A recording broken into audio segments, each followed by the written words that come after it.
Genesis 7.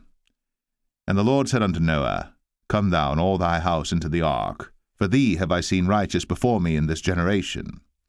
Of every clean beast thou shalt take to thee by sevens, the male and his female, and of beasts that are not clean by two, the male and his female. Of fowls also of the air by sevens, the male and the female, to keep seed alive upon the face of all the earth. For yet 7 days, and I will cause it to rain upon the earth 40 days and 14 nights. And every living substance that I have made will I destroy from off the face of the earth. And Noah did according unto all that the Lord commanded him. And Noah was 600 years old when the flood of waters was upon the earth.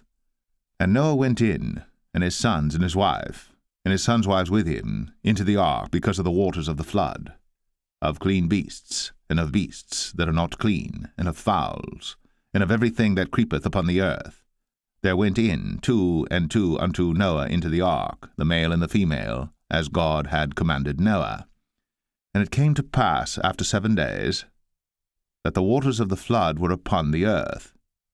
In the 600th year of Noah's life, in the 2nd month, the 17th day of the month, the same day, were all the fountains of the great deep broken up, and the windows of heaven were opened, and the rain was upon the earth 40 days and 40 nights. In the selfsame day entered Noah and Shem and Ham and Japheth, the sons of Noah, and Noah's wife, and the 3 wives of his sons with them, into the ark, they and every beast after his kind, and all the cattle after their kind, and every creeping thing that creepeth upon the earth after his kind, and every fowl after his kind, every bird of every sort. And they went in unto Noah into the ark, 2 and 2 of all flesh, wherein is the breath of life. And they that went in male and female of all flesh, as God had commanded him. And the Lord shut him in. And the flood was 40 days upon the earth, and the waters increased and bare up the ark, and it was lift up above the earth. And the waters prevailed, and were increased greatly upon the earth, and the ark went upon the face of the waters. And the waters prevailed exceedingly upon the earth, and all the high hills that were under the whole heaven were covered. 15 cubits upward did the waters prevail, and the mountains were covered. And all flesh died that moved upon the earth, both of fowl, and of cattle, and of beast, and of every creeping thing that creepeth upon the earth. And every man, all in whose nostrils was the breath of life, of all that was in the dry land, died. And every living substance was destroyed which was upon the face of the ground, both man and cattle, and the creeping things, and the fowl of the heaven, and they were destroyed from the earth. And Noah only remained alive, and they that were with him in the ark. And the waters prevailed upon the earth 150 days. Genesis 8. And God remembered Noah, and every living thing, and all the cattle that was with him in the ark. And God made a wind to pass over the earth, and the waters assuaged. The fountains also of the deep, and the windows of heaven were stopped, and the rain from heaven was restrained. And the waters returned from off the earth continually. And after the end of the 150 days, the waters were abated. And the ark rested in the 7th month, on the 17th day of the month, upon the mountains of Ararat. And the waters decreased continually until the 10th month. In the 10th month, on the 1st day of the month, were the tops of the mountains seen. And it came to pass, at the end of 40 days, that Noah opened the window of the ark which he had made. And he sent forth a raven, which went forth to and fro until the waters were dried up from off the earth. Also he sent forth a dove from him, to see if the waters were abated from off the face of the ground. But the dove found no rest for the sole of her foot.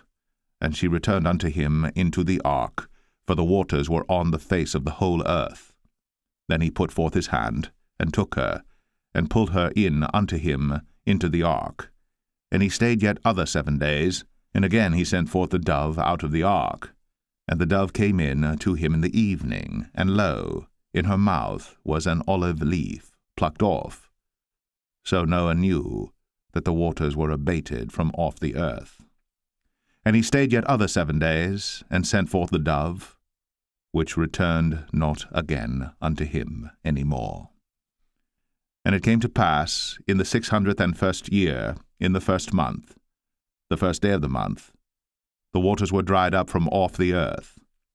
And Noah removed the covering of the ark, and looked, and behold, the face of the ground was dry.